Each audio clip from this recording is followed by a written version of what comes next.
Dieu parla encore à Moïse et lui dit, « Je suis l'Éternel. Je suis apparu à Abraham, à Isaac et à Jacob comme le Dieu Tout-Puissant, mais je n'ai pas été connu d'eux sous mon nom éternel. » Le nom de Dieu, c'est un nom précieux qui n'est pas donné à n'importe qui. Il est donné à ceux qui sont destinés, à un peuple spécifique qui est destiné à connaître cette vérité. C'est vrai que Nzamba lingaki bana Israël makas. Mais bango bazwaki chance à koyeba kombo ya Nzambe te pona moi esprit ya rébellion bazalaki nango. Koyeba moto. Beaucoup de gens disent que nayebi Nzambe. Oko yeba moto te son koyeba identité ya moto. Oko belela Nzambe. Soko yebi kombo na yete obela ake Nzambe. Makambo eza makambo kitoko koleka. Eza malamu. Pour enseignement aujourd'hui lelo o na liloba. Les années enseignement où epesami la sagesse na mobilité, mais epesami la sagesse d'en haut. Aujourd'hui à travers sa grandeur, le prophète Paul le Dominique. Ce nom-là, il a été caché dès l'origine, dès le commencement, pour être révélé aujourd'hui. Le kopegi pona koyeba kombo ya Nzambe nesengeli nkolo asepela na yo. Ah, ndengo zo yeba ngo lelo yeba ke Nzambe asepela na yo. Son nom a une résidence. Bon. Oui. Le nom de Dieu a une résidence. Il dit, là où réside, va résider le nom de Dieu.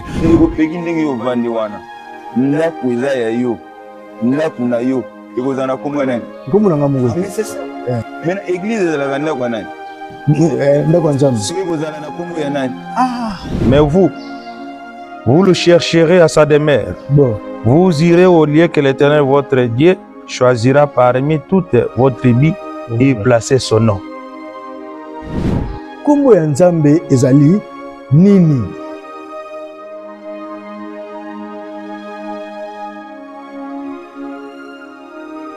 Amen libota, amen bandimi na nkolo, amen babula mina Yahweh. Tozali na Congo RC sous l'autorisation de l'homme de Dieu, sa grandeur spirituelle, prophète Paul Dominique, tozali chef spirituel l'église de Balanzambe. Awa toye pour nous faire l'émission spéciale les sous naba serviteur de Dieu. Nazali ngai moko te lelo, nazali na ndeko oyo toko ko animer na bango lelo émission spéciale ya lelo. Kuna kopesa maloba ya introduction na ndeko Benjamin Joseph Nzolani oyo ako pesa mona ya introduction et puis toko le cancer Rinette Emi Tondo oyo pe akozwa maloba et puis na koyebisa bino lelo sujet na biso ya mokolo lelo to thème na biso ya mokolo lelo et ozala nini o to développer to décortiquer elongo na ba serviteur de Dieu. Merci beaucoup Frère Peggy pour na maloba. Alors ndenge uto la biso moko eza émission oyo eza recommandé na yemoko sa grandeur spirituelle le prophète qu'on Paul Dominique parce que kota la lelo liluba eza na ba makambo ebele oyo monde entier bazolanda mais bazo comprendre te. Mais à travers l'émission Oyo, il y a un sujet moko phare, sujet moko clé, Oyo toko landa, à travers réponse européenne, ça m'a responsable, na ba provinciaux bazana biso, ndé toko va comprendre néni magonye sur l'État. Merci beaucoup à mes prédécesseurs qui se tiennent ici avec moi. Nous nous trouvons ici à l'église de Balanzambe pour présenter une émission qui sera chapeautée par mes deux prédécesseurs et l'ensemble des serviteurs de l'église de Balanzambe. Cette émission portera sur la connaissance qui se trouve ici dans l'église de Balanzambe. Et cette émission se tient sous le haut patronage et la supervision du prophète Kondé Paul Dominique qui nous a permis aujourd'hui de nous rencontrer ici afin de pouvoir promouvoir cette connaissance qui se trouve dans cette église. Merci beaucoup ma sœur Bomonique et l'autre Tozali Pandi Sangomi Satou et l'église de Balanzambe. Et puis, ben, monsieur ezala bilingue mutaza libre koloba munoko oyo nyonso lingi koloba pourquoi to pona ki mingi lingala parce que bande ko ya diaspora bande ko ya Congo RDC pena bande ko na province ba mususu ba senga kaka to beta c'est na lingala mais n'empêche que to le rappeler le photo to le rappeler anglais et zo dépendre na munoko oyo ndeko to mpandi sango to mosali aza libre ya ko s'exprimer nango lelo nazane sengo mingi ya ko yebisa bino ba nyonso botala biso na monde entier na bandeko oyo nano ndimela Nzambe te oyo ndimela pe liloba te kasi ozwi libaku ya kotala biso blelo thème na biso ya mokolo lelo ezali kombo ya Nzambe. Kombo ya Nzambe, kombo Nzambe azaka na kombo nini? Kombo ya Nzambe ezali nini? Na wana toko décortiquer makasi makambo ebele o toko loba a lelo.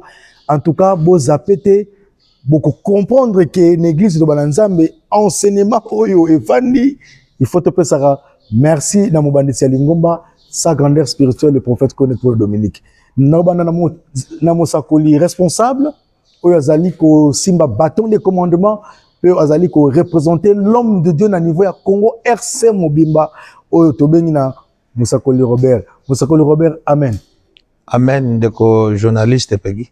Ngala yebi bandi mibere ba yebi yo kasi bato bazo occasion Yolando lelo. Mosakoli Robert nani? Mosakoli Robert Djipa. Ça va?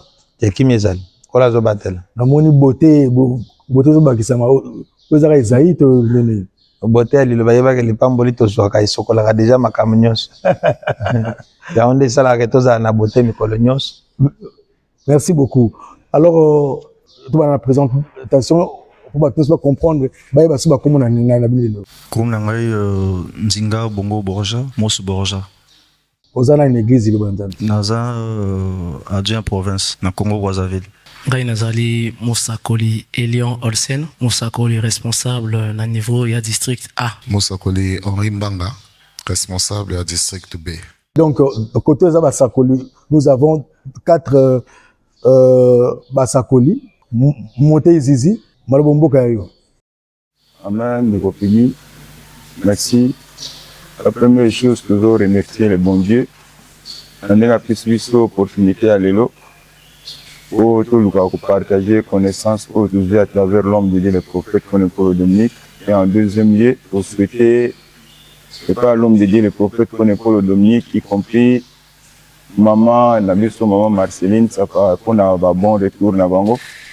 Na tango nyoso bazwaki mobembo na kokende ko kalisa libota nyonso sangwelam le bozongi na bango ko souhaiter bango ba bon retour. Là nazali motei Zizi Kibal, nazali prédicateur chargé pastoral na Congo Brazzaville.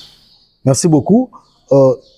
Avant tout, comme on a délégué, pour préciser, responsable pastoral, donc, l'église de Bananzambe, responsable pastoral, patron, il y a administration, il y a l'église Nzambe, et puis côté prophétique, et puis, dans ma communion, ezali, mo Sakoli Robert, Oyo, Boza Kolanda, Oyo, Asel Nzambe, Pe azali loyal et fidèle na l'homme de Dieu, le prophète Kone Paul Dominique, accompagnera na sincérité makasi pe na loyauté.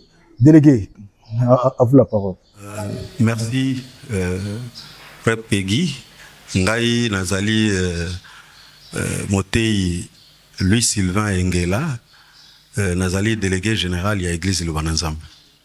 Merci beaucoup. Délégué, on sera bilingue avec vous pour la meilleure compréhension avec plusieurs gens qui sont en train de nous suivre en Europe, au Gabon, donc pour permettre biso yona na monter grâce vous allez plus na le poto au pas linga de côté nyonso to côté sans problème. Merci monsieur le journaliste. Je suis Moté Grâce Régis et locaux, Moté provincial de l'église de Bananzambe au niveau de Brazzaville. Merci Ndeko Peggy. Ngai Nazali, Moté Beno Diloki, Moté responsable du district B.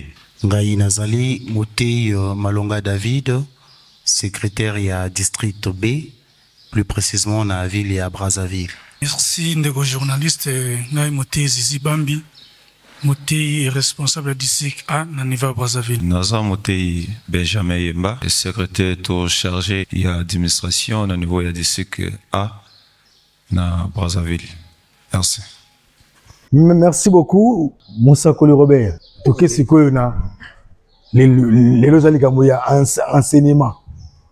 Dans le monde entier, on a la biso, malingi bazala na boye biba yekola, basi mababik, na ba collègue na bino ba pasteur Alibanda Mususu basim déjà babiki na papier baba na siko kozwa cours oyo l'homme de Dieu enseigna bino po bino bo enseigner na biso na ba banso bazotala biso kombo ya Nzambe totali na ba Bible babengi Nzambe na ba kombo ebele Jova Jireh Jova Rafia bona boye ba kombo ebele mais na liloba na yoki pe na sali ba investigation boboya kombo na yango tende kombo ya Nzambe yango to soana bino na lelo pembe ndenge ba payen balobaka to so la pembe kombo ya Nzambe ezali nini pe nani poto kota siko na ba jeu de questions réponses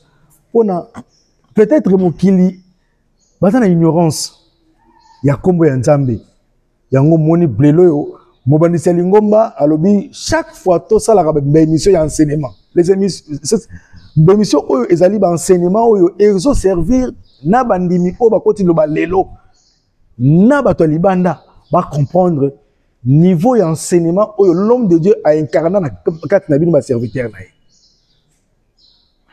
Merci beaucoup ndeko Peggy pona maloba.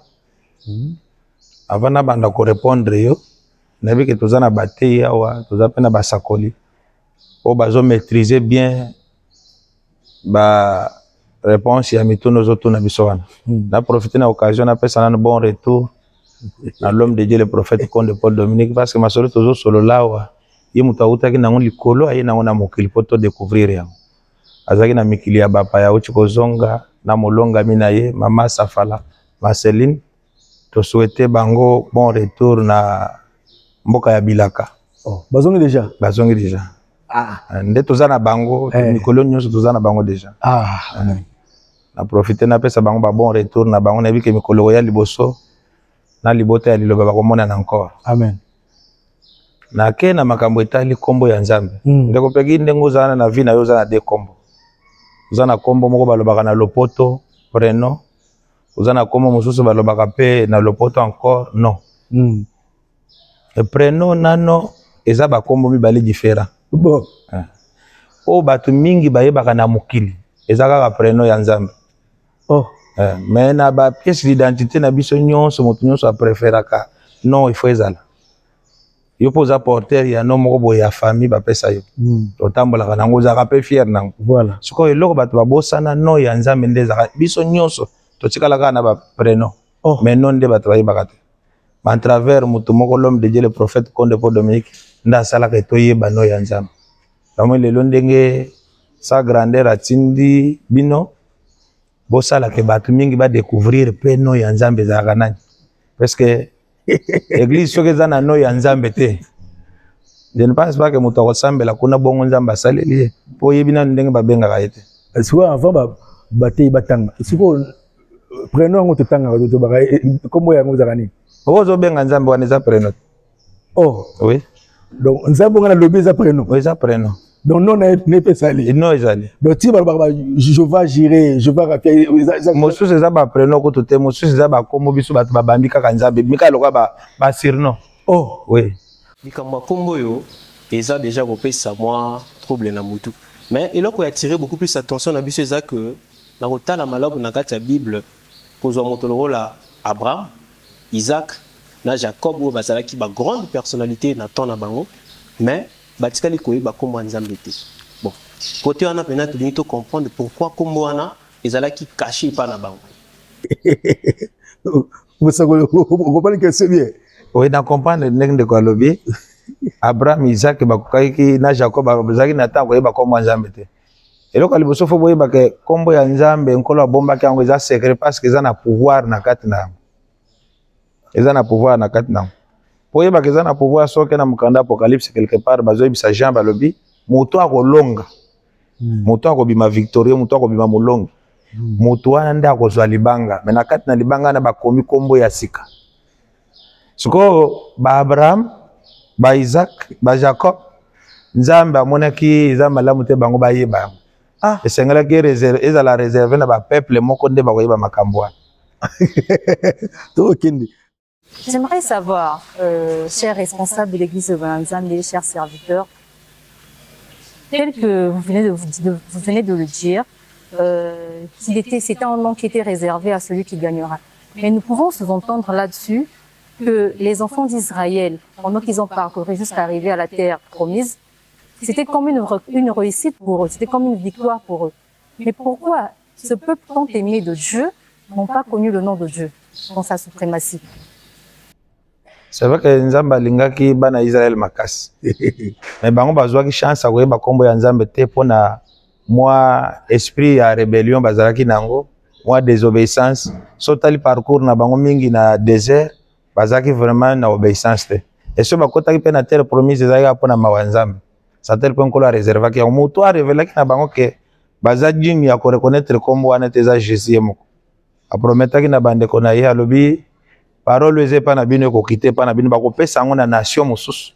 Nation ande ba ke no botsa ngo wala esika Nzamba bombaki déjà yeba ke batu mosusu nde ba ko zala bien placé pour ba révéler bango makambo to vandele ya lelo. Merci beaucoup. Moté Zizi Kibala na permission ya responsable Mose Robert ko limbola biso na ba référence biblique oyo ezali ko prouver biso makambo oyo responsable à lobby.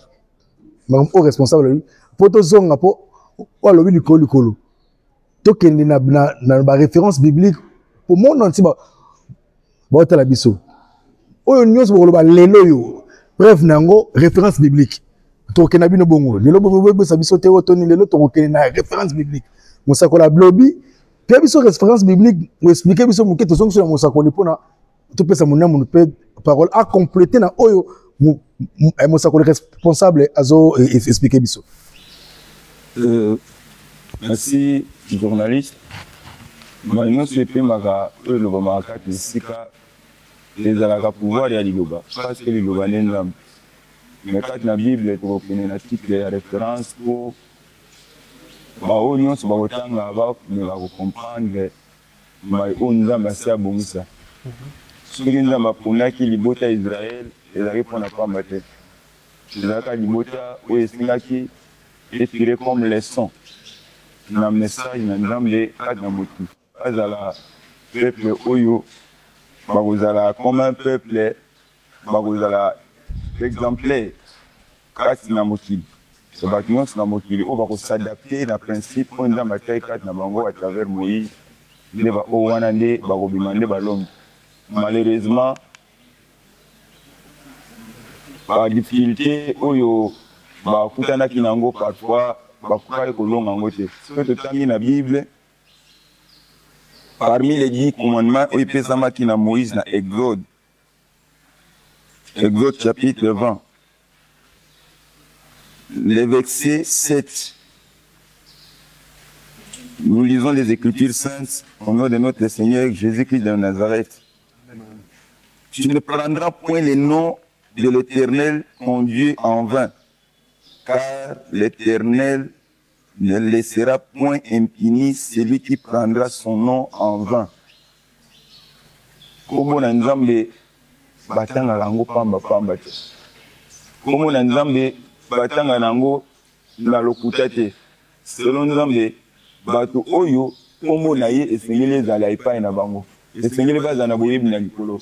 Esengeli bato bakozala bato bakolonga lokuta kati na mokili. Epai na bango bakoloba kosolo. So total na makomi na Apocalypse chapitre 2 le verset 17 pour nous kokisano sezo pema na nzela molimo. Apocalypse chapitre 2 le verset 17. Nous lisons les Écritures saintes au nom de notre Seigneur Jésus-Christ de Nazareth. Amen. Que celui qui a des oreilles entende ce que l'Esprit dit aux églises. À celui qui vaincra, je donnerai de la manne cachée, et je lui donnerai un caillou blanc. Et sur ce caillou est écrit un nom nouveau que personne ne connaît si ce n'est celui qui les reçoit. Awa na texte oyo ezali message oyo mange na nzamba azali kolakisa na Jean na île de Patmos mpona kokokisa nyonso ebimi na nzela mosakoli. Azo kopresente alobi ke mpo mutu nanu azwa nanu nkombo wana ya nzambe po evanda kati na ye la première des choses, esengeli alonga. Parce qu'en soi, ce balobi église selon Nzambe, église eza oyo biso tomona bato batongi na maboko te. Oui. Oyo bato batongi na maboko na bango te. Même uta kala, même na libota Israël, qui va bima ikati na Egypte, même na parcours na bango, Nzambe alingai ke ba nzoto na bango. Kombo wana evanda kati na banzoto. Surtout dans une écriture dans 1 Corinthiens chapitre 6, le verset 19. Là, ne savez-vous pas que votre corps est le temple du Saint-Esprit qui est en vous et que l'Esprit de Dieu habite en vous. Quand nous autres, on a motivé Seigneur et ça, où combo na nzambe kovanda, combo wana ba kokombango na bilongité. Mais où est nécessaire na bato ba ko blata combo na nzambe pa na bango. Quand il va vous aller la connaissance, ici va vous s'adresser à celui qui vaincra. Et Seigneur sikoyo bato oyo ba kozwa boyebi ya likolo. Po boyebi ya likolo wana ko bazwa yango. Et Seigneur nzambe apesa bango man caché.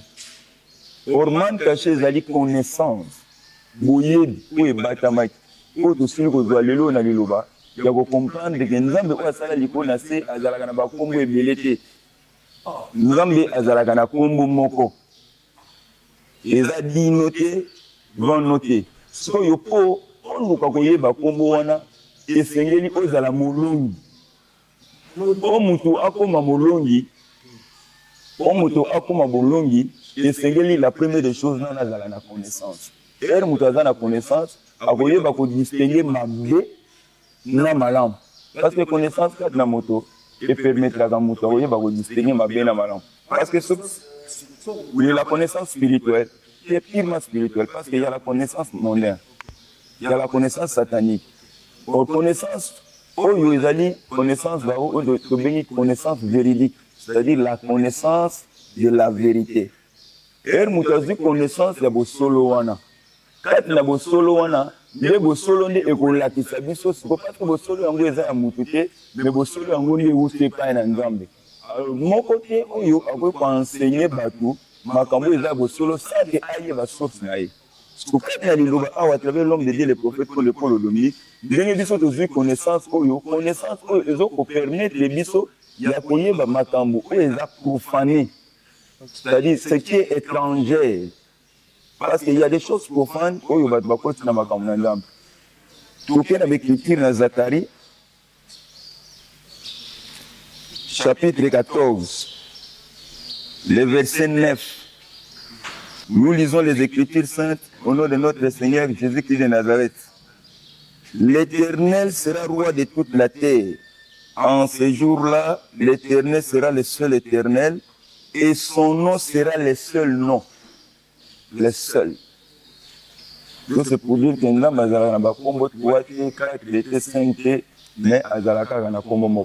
Merci beaucoup, Moté Zizi. Délégué, vous avez déjà compris le thème d'aujourd'hui.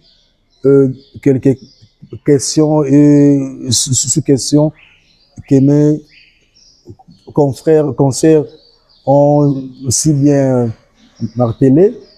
Qu'est-ce que les gens peuvent retenir par rapport à l'enseignement que vous avez reçu auprès de l'homme de Dieu, le prophète Paul Dominique? Merci, monsieur le journaliste. Déjà, c'est un grand plaisir pour nous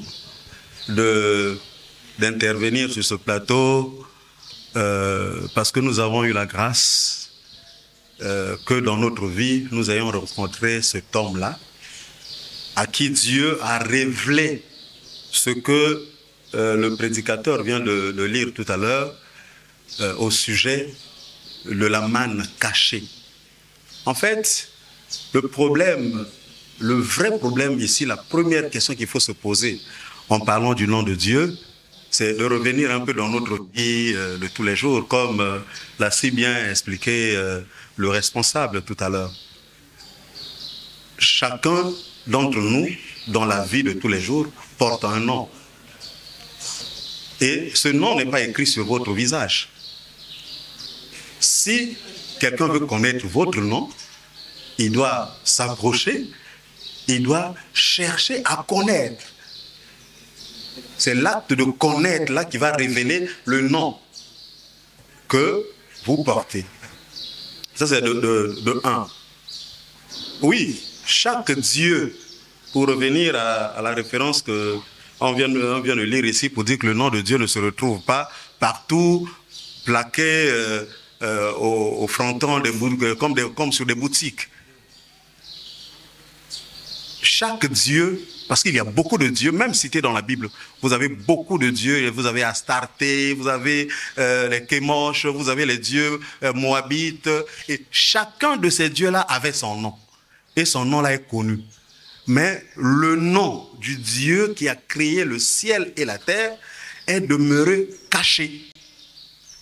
C'est ce qu'on vient de lire dans Apocalypse chapitre 2, le verset 17.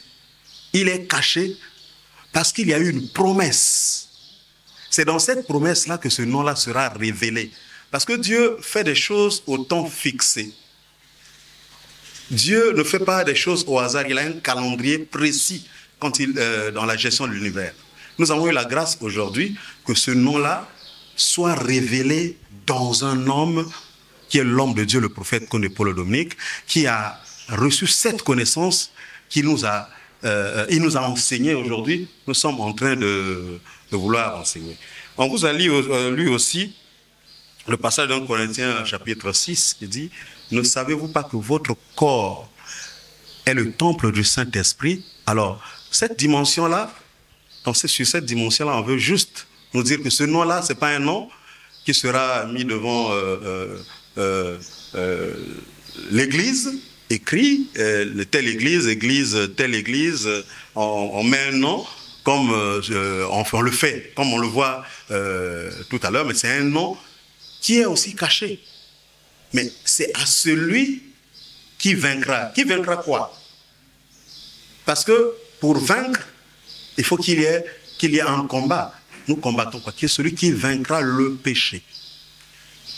Celui qui accédera à la vérité éternelle, c'est celui-là qui connaîtra le nom de Dieu. Bon, je ne vais pas anticiper parce qu'il y a encore d'autres étapes qu'il faut franchir. Donc, pour le moment, à chaud,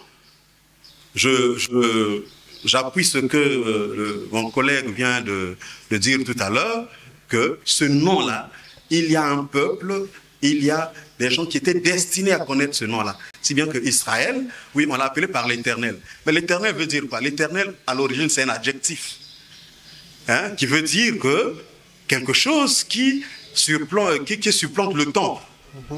Quand je dis ce micro, si c'est un micro est éternel, ça veut dire qu'il est au-dessus du temps. Donc le temps n'a pas d'effet sur lui. Vous voyez? Alors on a substantivé. Ça veut dire que de l'adjectif, on est passé au nom. On dit Dieu, il est l'Éternel. Ok. Alors, Moussakoli Robert. Oui. Donc, comment ça m'a dit? Kombo ya Nzambe nani ozana poso yeba. Mais oui, parce que kuna okena biso na Bible, au moni ma spiritualité est très bizarre. Oui. Très compliqué. Il faut la connaissance de tangi Bible. Deuxième explication kuna. Na zongi na yo parce que mutu muso za très pragmatique. Ba ki enseignement, mutu muso pe andimika enseignement na te. Donc maintenant délégué abi zo kota la kati parce que ça passe. Tout que non na mukusi ça mutata biso tout na soif ya koyeba boni msaka soif koyeba comment ngoya Nzambe nani parce que Nzambe on a lo ba ça ce poste noi ce qui prennoi que vrai combo ya Nzambe ça nani donc nous tout le monde oh je vais gérer je vais rafia bobo yango to ndimi bino siko combo ya Nzambe ngo nani ndeko pegi pona koyeba kombo ya Nzambe ndenge ba te ba ocholo ba déjà esengeli nkolo asepela na yo ndenge ozoyeba ngo lelo yeba ke Nzambe asepela na yo parce que pesameli moto nyonso te na ndenge nini moni Bible oyo bakoma wa eza na place mosu bakoma moto aza na droit ko bakisa te moto pa aza na droit ko longola te Bible. Mais prophète moko na kombo ya Esaïe Nzambe ayebisi jour kombo ane koya okozala na mokili ekoleka bana na ye bana mibali ya Nzambe na malamu ekoleka pe bana ya basi na malamu epo kombo ane kotika la libela sikoyo tozalaka fier asi biso toza na kombo wana. Ah, ça va, tozonga nao mosakoli bourgeois. O baksani na oyo responsable watoloba po kombo jusqu'à là toyoki yango te. OK, biso na ndenge na ya enseignement. Et ça problème te. OK. Amen, monsieur le journaliste. C'est vrai, où est allé pour la coma Nzambe, causons dans Apocalypse 19. Balobina versango, il était revêtu d'un vêtement teint de sang. Son nom est la parole de Dieu. Nini? Son nom est la parole de Dieu. On a référence biblique nini? Apocalypse 19. Apocalypse 19, verset combien? Verset 11. Pardon, monter ici sunga biso donc to petit contact. Loko talisa oyo ko bima ke zo bima pona pamba te za libana Nzambe. Tokozwa premièrement na texte na mokana Esaïe pona kolakisa pa na bato kombo yango ekopesama na makanisi na mutu te me na makanisi ya Nzambe ye moko parce que ye nde mokolo kombo. Na Esaïe chapitre 56, le verset 5. Esaïe chapitre 56, le verset 5. Intitulé va commis tout le peuple est appelé. Nous lisons les Écritures saintes au nom de notre Seigneur Jésus-Christ de Nazareth. Je donnerai dans ma maison et dans mes murs une place et un nom préférable à des fils et à des filles. Je leur donnerai un nom éternel qui ne périra pas. Nous donnerons, je donnerai. C'est lui-même Dieu qui va donner à sa maison. Ce nom-là, c'est un nom éternel. Éternel de l'Ubaganalingala, c'est qu'on a seko. Non, on a c'est une église. Oui. Et Kobe Samate, je donnerai. C'est la future, c'est la promesse. Alors, que je donne, non. Alors, que je donnerai. C'est la promesse que Kobe Sama. Quand la promesse, à travers l'homme de Dieu, le prophète pour le donner, Dieu s'est réalisé. Même toujours dans le même texte, surtout Ézéchiel chapitre 39, le verset 7. On a directement dans Combo. Nous lisons les Écritures saintes au nom de notre Seigneur Jésus-Christ de Nazareth. Amen. Je ferai connaître mon saint nom au milieu de mon peuple d'Israël. Je ne laisserai plus profaner mon saint nom. Et les nations sauront que je suis l'Éternel, le Saint en Israël. Je ferai connaître mon saint nom. La sainteté est la fonction de la sainteté est la fonction unique au Yanzambe. Parce que y a mon azali de boule. So kombo wana so oya kopesa na libota Israël. Oya kotalisa na Israël o ba kozali Israël molimo. O ba ko comprendre valeur ya man caché. Kombo wana ekobebisa malisusu epai na bango te. C'est pourquoi c'est dans une Apocalypse chapitre 19, le verset 11 à 13. On a goté l'Isla sikoyo epai na bato, kombo yango kombo nini. On a intitulé va commis victoire sur la bête et sur les faux prophètes. Comme toi bima victorieux fois buna. Donc on a dit bolong yinde a kozwande kombo wana. Ezali kombo ya sika. On a motimo bimba bato bayebaki yango te. Pour ce que les versets 11 à 13, nous lisons les Écritures saintes au nom de notre Seigneur Jésus-Christ de Nazareth. Amen. Oui, j'ai vu le ciel ouvert. Et voici, parut un cheval blanc. Celui qui l'est monté s'appelle fidèle et véritable. Et il juge et combat avec justice. 12. Ses yeux étaient comme une flamme de feu. Sur sa tête étaient plusieurs diadèmes. Il avait un nom écrit que personne ne connaît, si ce n'est lui-même. Et il était revêtu d'un vêtement teint de sang. Son nom est la parole de Dieu. Dans la île de Patmos,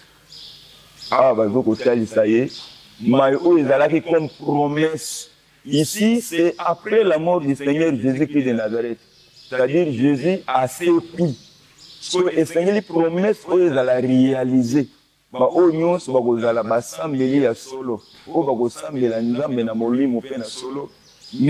oyo bakugoûter oyo tobengi man caché oyo bakozala baloni oyo bakozwa bososoli esengeli siko batambola nde siko na kombo oyo. Merci beaucoup. Donc mos bourgeois donc ba référence yango c'est ça, comment Nzambe la parole de Dieu ndenge baté ba appuyer na référence. C'est ça. Mosakoli lion kuna mosakoli lion nabino basakoli par rapport à kombo ya Nzambe.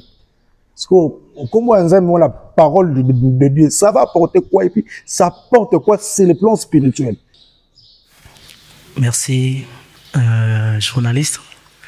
J'espère que Ndenge toujours expliquer les lois Nzambe, les apôtres Nzambe bakola et va comprendre ni o Nzambe vraiment aningi et o Nzambe mina kata mokile. Lelo toujours mona lokola Abraham tango Nzambe abengi alongwa atambola na elongo a se manifester que na yeka na partie kaka na puissance. C'est pour ça le monde qui ba Abraham ba ko benga Abraham, Isaac na Jacob bazo benga Nzambe kaka Dieu tout puissant. Ce qui totangi na Bible tout le monde au moins ils en a 10 appellations au bato benga Nzambe. Nzambe bazako bato ba ko benga par rapport il y a manifestation na ye vis-à-vis na bato wana. Mais non. Ne ba komi na Bible c'est tant eux ko za la parfait royaka ou ils a partiel koleka. Les autres bazo lobana comme Nzambe étant la parole de Dieu parce que nous sommes Nzambe ra okokisama à travers Seigneur Jésus-Christ de Nazareth. Naba oyo ba yamba yamba Seigneur Jésus-Christ comme Seigneur et Sauveur oyo parole de Dieu. Vrai comme Nzambe relata ka relata bango et à travers kolata comme Nzambe wana ba dona brozana opportunité à benga bana Nzambe ya solo. Parce que bangonde bazi le vrai nom de Dieu. Parce que oh ba bien Nzambe na ba attribution baza ko barki na tempe oh ba ko vivre nani dans le péché. Ce que moni batanga en Apocalypse c'est ça révélation. Révélation et ko bimana tant oh Nzambe a accompli makamoto à travers Jésus-Christ de Nazareth. Donc après Jésus-Christ de Nazareth, ils en a comme monsieur ko zalati. Ba avantage nango za premièrement soki okuzi comme Nzambe et ozi accès ya ko lina man caché et ozi accès ya ko kotana temple et ya ko joa accès à relier plutôt l'arbre fruit et arbre de vie. Ok. C'est que on doit accès à relier à fruit ou à arbre de vie.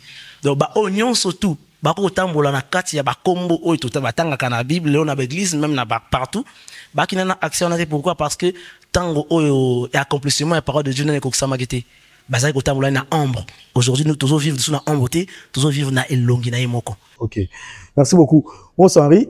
Donc bakombo nyonso totangi o to tala bazo benga Nzambe ba kombe belé Jehova Jireh ba sobriquet nyonso wana tona ezana impact te ezana ngona ba effet mais vrai kombo de ezana impact na effet malamo. Merci beaucoup ndeko journaliste. Et c'est ngete belo moro d'abord Nzambe oko lukaye. Mais ce qui mora se dévoiler pas na yote au mona été. Nzambe moko mimonisaka et pas ya bato.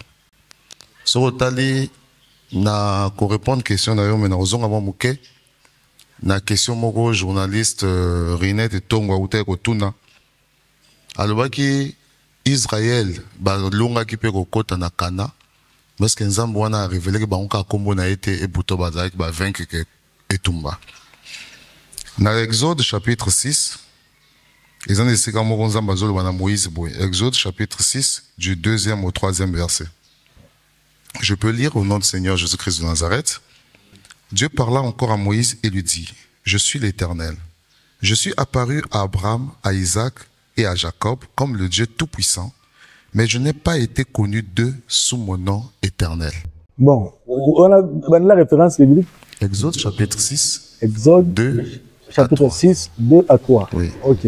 Il dit, j'ai apparu, Nabimi n'est pas Abraham, Namona n'est pas Jacob, mais ngai nzambe natikali koyeba ne pas na bango na kombo nango les éternels te. Donc ce qui veut dire kombo wana ezaki caché d'abord. Il y a 20 ans, comme les références au bandeko bauti kotango nyonso, oyo sengai kombo wana ebima. Et tant yango skoyo, yango nde tant en révélation. Avant, c'était une révélation, c'était un futur. Okola prometaki. Et aujourd'hui, tous vivent vivre sur le futur. Aujourd'hui, maintenant, c'est le présent. Futur, et prometaka, oba, lobi, wana, na promet kombo, na relaxa, comme yango nde to vivre en scolaire. Et, kombo wana sko yango nde to zui, ils ont un impact spirituel. C'est comme une personne. Koyeba moto. Beaucoup de gens disent que na yebi nzambe. Oko yeba moto, te son koyeba identité à moto. Oko bele la nzambe. Soko yebi kombo na yete, obela ake nzambe. Voilà pourquoi baignon se bazo bela nzambe son koyeba kombo ya nzambe. Bazana kati erreur parce que bayebi nzambe bazo bela te. Merci. Motei grâce. Pourquoi Dieu doit s'appeler parole? Dites-nous un peu. Parce que basala nzambe déjà batangi déjà babimisi biso vrai kombo ya nzambe zali parole de Dieu. Merci, monsieur le journaliste, et à tous ceux qui nous suivent en ce moment. Je ne saurais commencer mes propos sans avoir au préalable remercié Dieu de ce qu'une fois de plus, il nous a donné ce souffle de vie. Il ne s'est pas rendu compte de nos péchés, mais il nous a fait grâce. Aujourd'hui, on est là. Et je salue également le prophète Condé. Nous avons appris qu'il est déjà de retour. Son voyage s'est bien passé. Pour cela, que Dieu soit glorifié. Amen. Amen. Pourquoi Dieu doit s'appeler la parole? D'abord, quand vous lisez dans Apocalypse chapitre 19, le verset 13, là où on dit son nom s'appelle la parole de Dieu. Dieu s'appelle la parole de Dieu. Comment Dieu peut s'appeler encore la parole de Dieu? Et du coup, là, vous voyez qu'il y a deux mots qui se répètent là. Ça va paraître un peu bizarre. Et par là, nous avons une notion que nous allons souligner. Si seulement si on dit Dieu s'appelle la parole de Dieu, oui, c'est tout à fait normal. À l'intérieur, nous avons là une figure de style qu'on appelle par la métonymie. La métonymie, c'est quoi? C'est une figure de style qui consiste à appeler le contenu par le contenant, ou inversement. Donc, étant donné que la parole est une partie de Dieu, donc ce qui revient à dire que on peut appeler Dieu par sa parole. Donc, c'est ça ce qu'on appelle par la métonymie. Donc, étant donné que la parole, c'est une partie de Dieu, donc Dieu peut s'appeler par sa parole. Donc, quand on dit Dieu s'appelle la parole, ça veut tout simplement dire que Dieu se définit, Dieu se caractérise par sa parole. Merci beaucoup, Motei Grâce. Alors, Motei, je n'ai pas sûrement approfondir. Merci, Ndeko. Toko baksa toujours na motuna oyo. Bouto tuna epai na biso pe na défense nyonso bandeko. Bazali kopesa dans l'ensemble. Tokozwa na référence biblique. Premier des références tokozwa na maloba. Ya maître na biso Seigneur Jésus-Christ de Nazareth na instruction oyo apesaki epai na bayekoli na ye na losambo oyo atikaki biso losambo na monene azokopesa epai na bato valer ya kombo epuis na ndenge oyo yebisi biso kozwa kombo ya liloba wana bavaler nini oyo ekozala kati na yango. Voilà. Tokozwa toujours la texte oyo ekopesamela. La première des choses na Matthieu chapitre 6 le verset 9. Nous lisons les Écritures saintes au nom de notre Seigneur Jésus-Christ de Nazareth. Amen. Voici donc comment vous devez prier. Notre Père qui est aux cieux, que ton nom soit sanctifié. Kombo na nzambe ezala bule. Alobi tata na biso oyo likolo. Soki balobi tata na biso oyo azali na likolo, alinga pesa biso grandeur ya nzambe. C'est-à-dire Dieu est au-dessus de tout. Ce va bénir Dieu signifie maître suprême. Dieu. Parce qu'il y a aussi sur la terre comme ça, tout à niveau de la famille, mais papa dans la famille, la bana, se présenter comme un Dieu. parce qu'il a chapeauté quatre la famille. Le Dieu signifie un maître suprême. Mais azali na kombo oyaye, au moins que Christ aye na mokili, aye ko lakisa biso oyo kombo yango, o lelo oyo l'homme de Dieu aye ko interpeller biso parce que tu profaner message à Christ. Surtout dans Jean chapitre 1er. Azo ko lakisa biso clair. Jean chapitre 1er, le verset 1er, toko kita kino na 5e verset. Et puis pour nous ça, toko zwana Jean chapitre 1er, le verset 14. Pour nous kotala ba oyo nyonso oyo bakozwa kombo ya liloba. Nini oyo sengeli ezala kati na bango pe oyo bakozala nango kati na kombo wana ekobana ko produire nini. Tobani na Jean chapitre 1er, les versets 1er à 5, nous lisons les Écritures saintes au nom de notre Seigneur Jésus-Christ de Nazareth. Amen. Au commencement était la parole, et la parole était avec Dieu, et la parole était Dieu. Elle était au commencement avec Dieu. Toutes choses ont été faites par elle, et rien de ce qui a été fait n'a été fait sans elle. En elle était la vie, et la vie était la lumière des hommes. 5e verset. La lumière luit dans les ténèbres, et les ténèbres ne l'ont point reçu. Présence ya liloba kati na mokili. Liloba et latinzot. Or liloba wana premièrement et latinzot ya Jésus. C'est pourquoi mon enagnon so Jésus a ça là. Même basi la Bible, au n'a nulle part ailleurs, Jésus a zobi qui sa moto na commune Jésus. Jésus ni na on Jésus Christ de Nazareth. Ah ok. Azali ko bigi sa batu na commune soit Jésus Christ de Nazareth a lobake au nom de Jésus non. Azo ko tali c'est pas na bato kondima na yo e bigi sa yo. Or kondime uta ka na Romains chapitre 10 le verset 17. La foi vient de ce qu'on entend. Or nous entendons la parole de Dieu. Liloba oyo ebimaka, oyo ekopesa, makambo oyo ekotamu sabatu. Liloba oyo ebana kobimisa, epa na Jésus, ebana kobimisa 3 vertus. O lobi pona batu oyo bakozwa liloba, bakomitamu sandenge nini. Tokozwa na verset 14. Jean chapitre 1er, le verset 14. Nous lisons les Écritures saintes au nom de notre Seigneur Jésus-Christ de Nazareth. Amen. Et la parole a été faite chair. La parole a été faite chair. L'ilobasco et latinzot. Et elle a habité parmi nous. La première des choses, pleine de grâce. La première des choses. Ngolu. Batuwana bagotambola lisusu kati na molilité. Pourquoi? Parce que ngolu wana obangwazwi et de vérité. Vérité oyo er batu baza franchi la vérité mokili bakosa bango suste. La première des choses à batu obakozwa liloba baza batu baza gracieux pa na nzambe. La première des choses c'est la grâce. Okay. La deuxième des choses c'est la vérité. Et nous avons contemplé sa gloire. Une gloire comme la gloire du Fils unique venu du Père. Donc, on a besoin de la première des choses est angolo. La deuxième des choses, c'est la vérité. Parce que vérité, ils ont combattre les mensonges. Et puis, la troisième des choses, c'est la gloire de Dieu. Le monde qui est dans l'Iloba, et l'autre qui est éclairé c'est la gloire. Le monde qui est dans l'homme de Dieu, le prophète, comme Paul Dominique, pour les autres procédés, c'est l'humilité. Comme qui sawana, les autres la grandeur, il y a gloire, il y a nzambe, parce que l'Ilobandé, il va n'y avoir nzambe. Merci beaucoup. Alors, Moté Benol. Merci, ndeko journaliste. Makambo eza makambo kitoko koleka. Eza malamu. Na mekozonga mwa moke na ba question bandeko ba poser ke ndenge nzambe aboye ko se révéler na bana Israël na obakisa boye.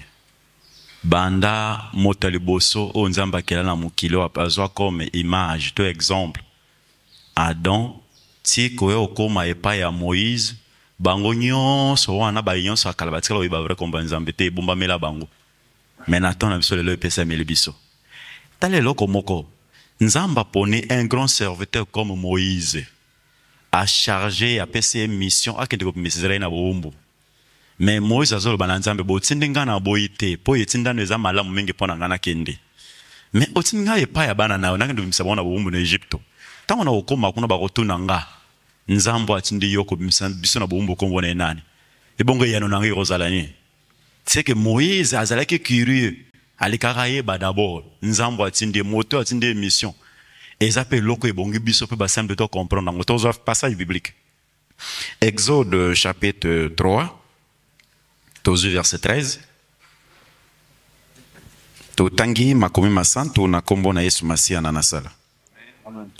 Moïse dit à Dieu, j'irai donc vers les enfants d'Israël et je leur dirai, le Dieu de vos pères m'envoie vers vous. Mais s'ils me demandent quel est son nom, que leur répondrai-je? Wana izamaloba ya Moïse pa ya Nzamba. Ko solo la ya Moïse na Nzamba. Otiningaye nazo kende. Mais tant on a okoma kuna na idiki ba otuna nga motuna. Bon so ba tuninga motuna kombo ya Nzambo atindi yo po bango bandimela ye e bongi na Moïse aya na elembo ngo eza ya kombo ya moto atindeli émission. Donc Israël bagondimela Moïse ya solo à travers kombo. Malheureusement bazwa grâce wanate na verset 14 Nzamba bakse bien le dit Dieu dit à Moïse je suis celui qui suis et il ajouta c'est ainsi que tu répondras aux enfants d'Israël celui qui s'appelle je suis m'a envoyé vers vous. Tu dois comprendre que je suis, c'est le verbe être présent de l'explicatif. Nzamba bombeli Moïse, Moïse kakana cessé pour comprendre. Alors le biso le tu as grâce à travers sa grandeur le prophète comme de Paul Dominique. Tu dois comprendre que je suis alors là Moïse o anandinga loba que celui qui s'appelle je suis, tu dois comprendre. Je suis ngoloba o ya bien me kombo azali. Faut tout na pe motuna moko. Sa to akufa akufate ye pa azali ye pa bimila rabato aloba pena bato nga pena azali tu ko comprendre moto aloba na Moïse ke o ya bien mekombo azali to na moto ne bande zaranani tu ko comprendre ndenge moto ko bimisa so référence ya Jean chapitre 1 verset 1 dit au commencement dès le commencement c'était la parole tu ko comprendre que kombo liloba na Nzambe eza véritable kombo e bonga na bisoto ya mbango e bonga na bisoto ndimela onde kombo na eza kombo e malamu nde yango nde véritable kombo e bongi ba sambeli ya mokili mobimba baye bakeli loba na Nzambe nzeza la véritable kombo ya Nzambe na suki wana tende ko olimisa mwa moke to bakse Jean chapitre 1 tozui verset 12 ezali comme moko eza très important pour na biso po bana Nzambe sengi baza l'éclairer bayamba vérité bayamba makambo po makambo ibikisa bango. Jean chapitre 1 na verset 12 balobi boye totangi makomi masantu na kombo na Yesu Masia na nasala. Mais à tous ceux qui l'ont reçu, à ceux qui croient en son nom, elle a donné le pouvoir de devenir enfants de Dieu, lesquels sont nés. Alors, bien, na baignos bayambi nani. Na baignos bandimele kombo ne bandimele nani. Babi yewana o bango bakondimele wana, o bango bakoyambe wana, apesi bango ki bokonzi. Et nous allons dire que nous alors, baïbaro yamba, on va le commencer à la parole, baïbaro yamba les loba, baïbaro croire na komba les loba na Nzambe, baïbe bango wanande Nzambe tata le kola ya bien me komba le loba na Nzambe, aiko pesa bango pouvoir.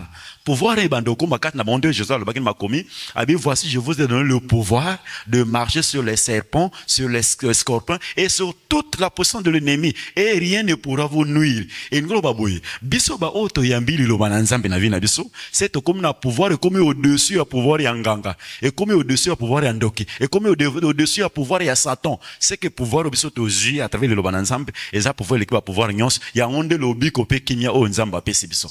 Merci beaucoup. Moté Malonga David. Merci Ndeko Peginchasa et merci Prophète Konde Paul Dominique. Donc on a souhaité bon retour avec sa très chère épouse Maman Safala Marceline et Nakoloba vraiment na pesi bango bon retour.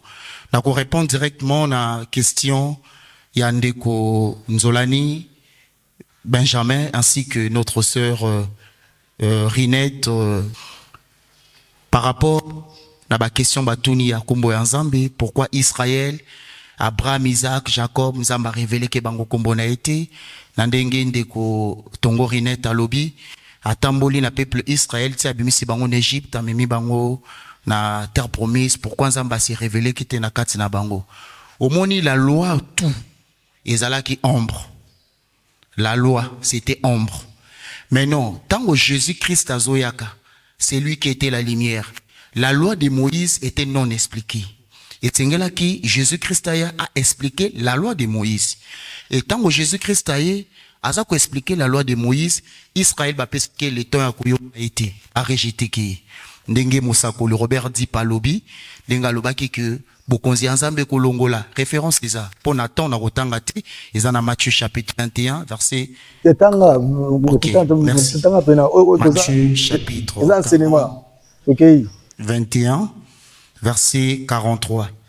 Je le lis au nom du Seigneur Jésus-Christ de Nazareth.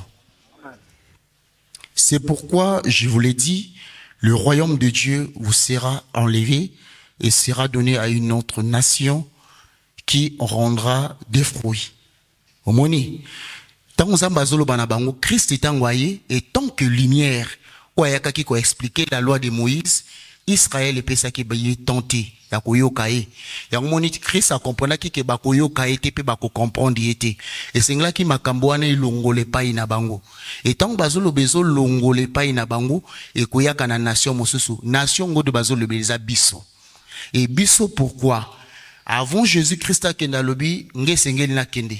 Mais oya koya bako benge consolateur et à convaincre bateau à ce qui concerne le péché et la justice. Et alors ce qui totalie bien l'église au Bazako Lobela, le péché et la justice, c'est l'église de Lobananzambi.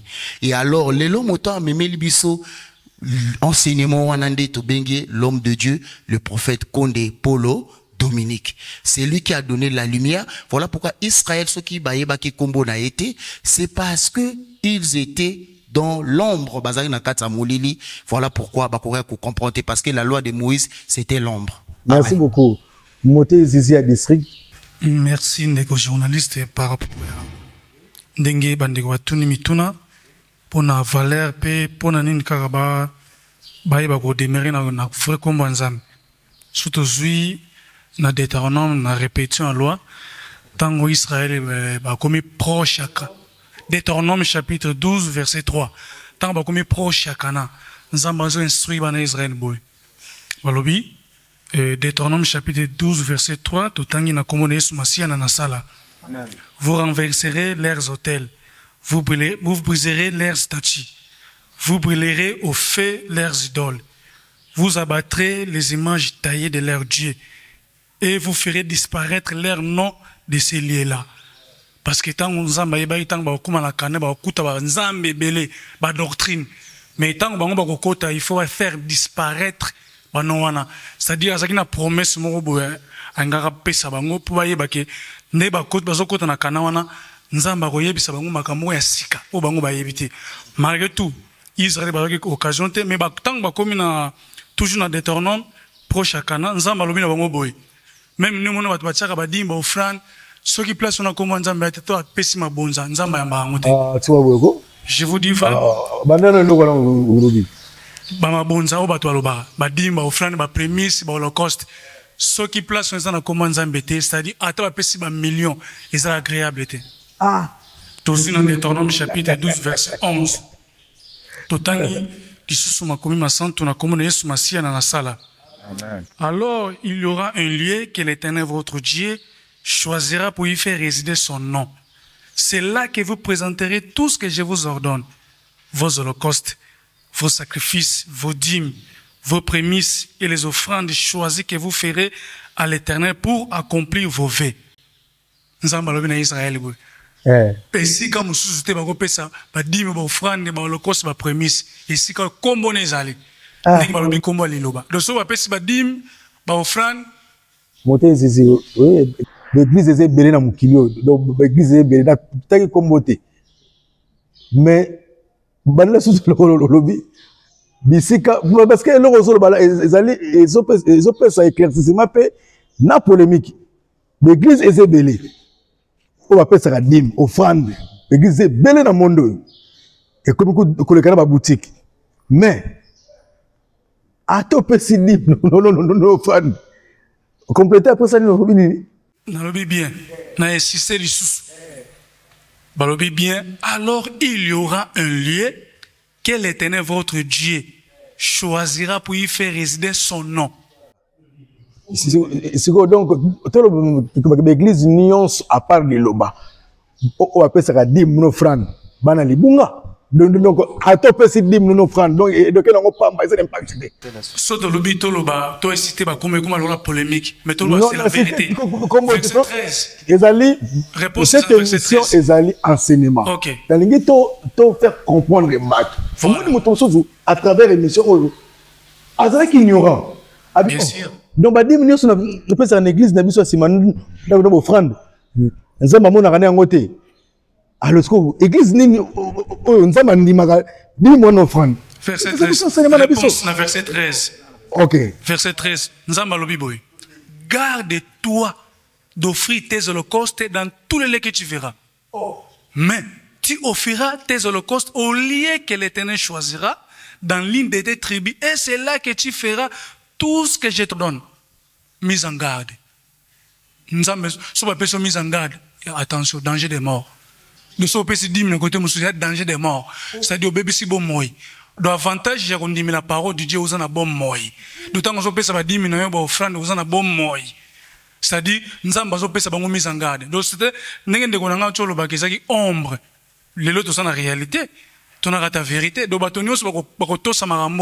prophète qu'on ne peut dominer c'est-à-dire un avantage. Merci beaucoup. En tout cas, merci beaucoup à l'homme de Dieu, le prophète qu'on ne peut dominer.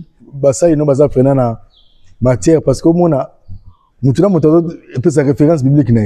L'église, nous avons une référence pour Luka Kuna, en tout cas, félicitations. Alors, Benjamin. Oui, merci Ndeko Piggy pour la parole. Bisogno so toujours remercier sa grandeur pour la connaissance soit pesibiso nanzela liloba. Merci nae na mama. Ndeko soki na rosa parole. Plus précisément avant de poser chacun de nous ma question. Au bande ko toucher point moko o lelo eza loko la référence na mokili mobimba. Dans chaque église, il y a d'autres églises, babenga kanzambe na kombo ya Jéhovah Jireh. Tandis que na makomi, Jéhovah Jireh eza kombo ya nzambe te. Jéhovah Jireh, c'est un lieu où ezalaki lié à sacrifice ya Abraham. Bakende ko sacrifier mwana na Isaac. Tango nzambe a changé mwana na bélier, ne Abraham apesaki esikana kombo ya Jéhovah Jireh. Donc l'église au mususu tout le monde a la mukili même na Bible tout le monde a comment Jéhovah bonana boye Bethel pe ya kombo tout le monde na Bible ata ba kombo église te donc ata ba kombo tout le monde na Bible Bethel Jéhovah Jireh donc nous sommes donc deux erreurs comment ça noter Bible ko sakate. Et puis, ma commis comme malamu que toute écriture est inspirée de Dieu pour corriger et pour convaincre. Mais bah, on va faire Bible, c'est un livre. Bible, nous avons utilisé parce qu'on a contradiction. Il y a pas la Bible, on a. Moli moyanzambe ko ezana kati église yango motezo fait ko révéler biso ba secret eza caché na kati la Bible. OK. Moli moyezana kati à l'homme de Dieu, ndezo pesa biso nguya pe connaissance ya ko découvrir mabomba mi eza na kati ma komi. Pour na ko faire ko comprendre bino toko ko zwa na Genèse. Genèse chapitre 22. Tozongi na Genèse, ne bandeli. Tozongi na Genèse chapitre 22, le verset 13 à 14. Totangi makoma santu na kombo na Yesu Masiya na sala. Abraham leva les yeux et vit derrière lui un bélier retenu dans un buisson par les cornes. Et Abraham alla prendre le bélier et offrit un holocauste à la place de son fils. Abraham donna à celui le nom de Jéhovah Jireh. Abraham donna à ce lieu un nom à Dieu. Abraham donna à ce lieu le nom de Jéhovah Jireh. C'est pourquoi l'on dit aujourd'hui, à la montagne de l'Éternel sera pourvu. C'est-à-dire, tango biso to bande komisusu bazalaki na kati ya erreur, peut-être koyebate, le nom Jéhovah Jireh elingi kolobateza komo nzambe. Abraham a peselaki yango compte tenu ya manifestation ya nzambe epai na ye.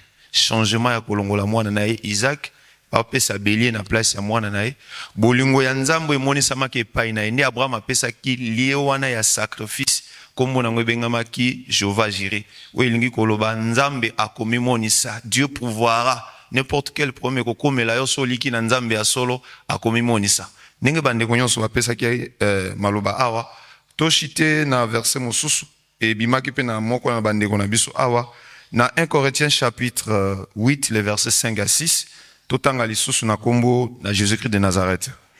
Car s'il y a des êtres qui sont appelés dieux, soit dans les ciels, soit sur la terre, comme il existe réellement plusieurs dieux et plusieurs seigneurs, néanmoins pour nous, il n'y a qu'un seul Dieu, le Père, qui vienne toutes choses, et un seul Seigneur Jésus-Christ par qui nous sommes, et toutes choses par qui nous sommes. Dans Jean chapitre 1, les versets 2 à 3, verset 1, la elle était au commencement avec Dieu, toutes choses, sans exception, ont été faites par elle. Donc, bazo expliquer biso que les analikolo même nase soki banzambe basé belé, mais pour na biso tozaka na nzambe moko o asala kiliko na se na lola. Iyo wana mimoni sama kinakati ya Jésus. Jésus wana akomaki parole komaki mushuni na nzela ya Jésus pona eba kotalisa biso lelo vérité otozanango. Hébreux chapitre 11 le verset 3 bazo expliquer biso que c'est par la foi que nous reconnaissons que le monde a été formé par la parole de Dieu. Nayon surtout biso tokoloba oyo moto azana oreille spirituelle teto discernement te peut-être akoko qualifier na ndenge na mais o etali makambo nzambe moto ifo azana dimension compréhension et puis kondimake o ekomami tango azozo explication claire et nette à comprendre que vérité yango wana donc ba détail eza tellement belle comme si eza média pour na timing te voilà oyo tokoko pesa pour na véritable kombo nzambe yango mais bandeko bazala kana ignorance ya kobenga que Jéhovah Jireh kombo nzambe c'est faux la Bible ezo déclaré bongote voilà un peu. Merci beaucoup. Montez grâce, vous avez quelque chose à ajouter rapidement? Merci, monsieur le journaliste. Nous allons reprendre avec votre question. On avait déjà répondu, mais il y avait certaines choses à ajouter. Et pourquoi Dieu doit s'appeler encore par la parole de Dieu? Nous sommes tous ici identifiés par la parole. C'est de même aussi avec Dieu. Dieu se caractérise par sa parole. Or, quelles sont les caractéristiques de la parole de Dieu? Les caractéristiques de la parole de Dieu sont la vérité, sont l'amour, la crainte, toutes ces vertus-là qu'on nous enseigne. Donc, c'est la raison principale qui fait en sorte que Dieu s'appelle sa parole. Amen. Merci beaucoup. Délégué, vous avez quand même ajouté?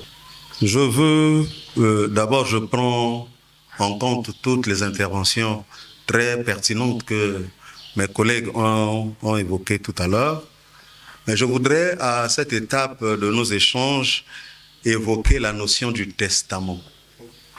Parce que depuis que Dieu a fait des promesses pour son nom, Dieu a fait beaucoup de promesses. Il a dit même que dans la référence de Deutéronome qu'on vient de lire, que son nom a une résidence.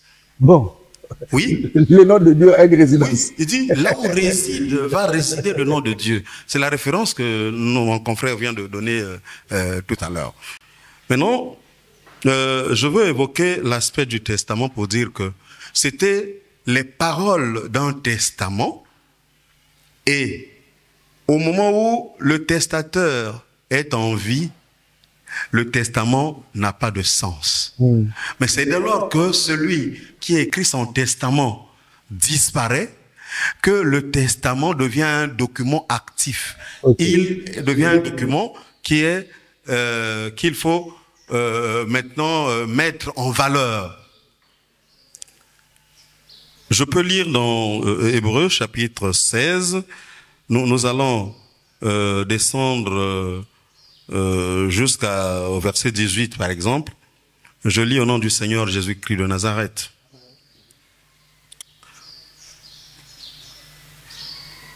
Je commence par le verset 15.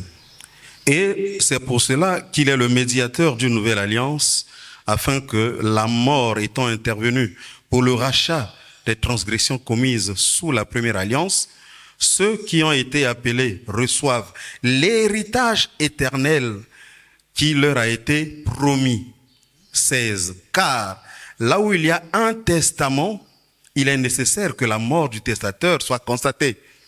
Et le verset 17, un testament en effet n'est valable qu'en cas de mort, puisqu'il n'a aucune force tant que le testateur vit. Alors, toutes les promesses que Dieu a faites dans l'Ancien Testament, c'était l'ombre des choses à venir. C'était les éléments de ce testament.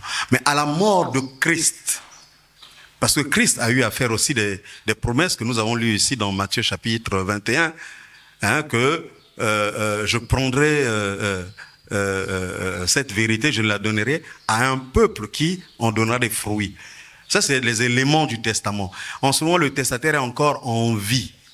Mais quand le testataire meurt, il consacre la nouvelle alliance. C'est pourquoi tu vois que la découverte du nom de Dieu n'est pas venue en ce temps-là, parce que c'est une question qui a été posée ici. C'est au temps fixé par l'Éternel et dans les circonstances qu'il a créées pour que ce nom-là soit révélé. Quand nous regardons dans Apocalypse chapitre 19 toujours, il précise pour concrétiser que c'est un nom qui n'est destiné qu'aux vainqueurs. On va considérer que ses habits sont teints de sang. Il est sur un cheval. Il est en train de combattre lui-même.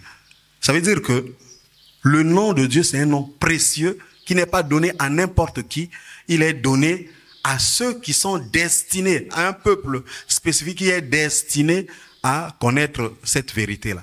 Voilà, c'est le commentaire que je voulais faire sur...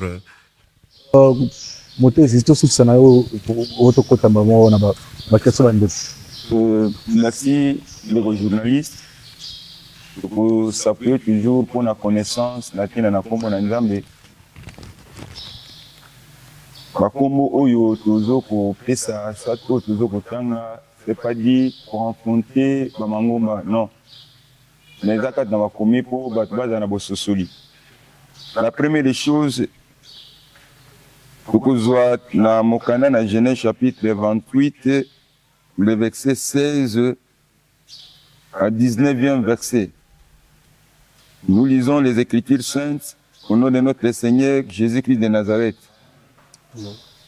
Jacob s'éveilla de son sommeil et il dit, certainement l'Éternel est en ce lieu, et moi, je ne le savais pas. Il y paie et dit que ce lieu est redoutable. C'est ici la maison de Dieu. C'est ici la porte des cieux. Et Jacob se leva de bon matin, il prit la pierre dont il avait fait son chevet, il l'adressa pour monument, et il versa de l'huile sur son sommeil. Il donna à ce lieu le nom de Bethel. Mais la ville s'appelait auparavant Luz. Alors Jacob, après avoir posé la béni, la tatane Isaac, azokokende vers là-bas, nde na ndoto na ye. Par exemple, nga ndenge naza boye soki nalali na ndako na nga. Nga naloti, elingi eloba te nga naloti na ndako wana nga nalali te. Moto akolota ndoto na nzoto na ye. Ndako nde nzoto. Esika oyo moto aloteli.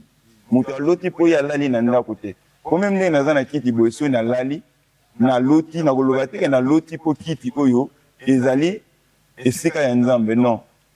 Parce que esika Nzambe esengeli avanda kovanda na nzoto, c'est-à-dire Jacob esengeli aloba boye kati na ye nde Nzambe azali. Ye nde moto aloti eza esika wana te, mais ye sikoyo aye kopesa na esika oyo alotaki wana selon sa pensée. Parce que tout le pensée à Nzambe, mais c'est déjà pensée na moko personnel Jacob. C'est Jacob qui a donné à ce lieu, c'est pas Dieu. Or selon Dieu, Dieu tout le temps en Ésaïe 56, le verset 5, Dieu a dit je donnerai à ma maison. Or on a Exode chapitre 6, le verset 2 à 3. Lui-même il est Jacob. Il va comment Nzambe. comme on appelle ça, c'est comment ma canisse. Même à ce que vous voyez.